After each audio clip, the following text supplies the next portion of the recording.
bayaran na dayon ni sir ang napilian yung Suzuki Smash 125 ay 115 di ay mo ni siya. Tan-aw na nila gahapon karon gibalikan na nila ato ning gi-check daan ang kadina kay para humok na kay medyo natayan kay natambay man guni siya budigag pila ka bulan.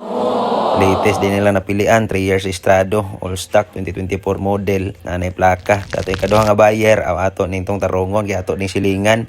Automatic na taga na tong nindot ang ilang gipili kay Yamaha NMAX 155 na mga boss nindot pa kayo ang mileage ana niya kay nasa 3,000 baga pagig mga ligid all stock na siya. Ang kulang ra gyud ato katurong takob sa radiator pero goods pa kay na mo ni istingan ni sir ako kay ngisi si sir kay gwapo pa kuno kayo mo ni sila gitaw nakabunot ani atong NMAX 2024 model bag-o 3 years gyapon rehistro nya i-check niya nato dere atong ipa-check ni sa atong mekaniko og unsay mga function ani mga suga ani niya og kaning pong sa oil change niya og sa basta ato na i-check daan dere nya ato kuno silang tudloan og unsay mga function ana niya matik na dali ra kay na basta natay mekaniko mo ni So, okay na din sila. Hinay-hinay na ko sila uli. Kaya medyo init-init. Narabay bata. Inoon-doon nilang ulion. Nara ni dito sa unahan. Sa nangitag Inmax diha. Sa karon wala. Pagitay kaming mga boss. Pag naman ganitay Inmax, inani yun yung mga pugi o mga bago pa kayo.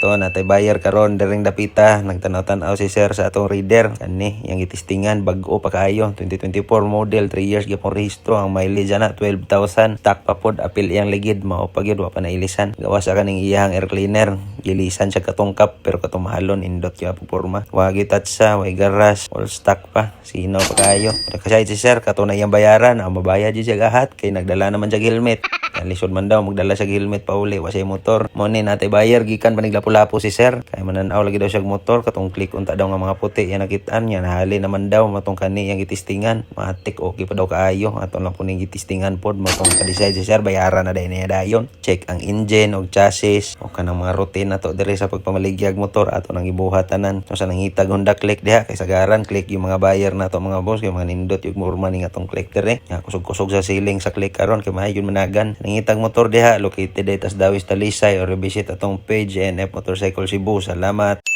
So nice.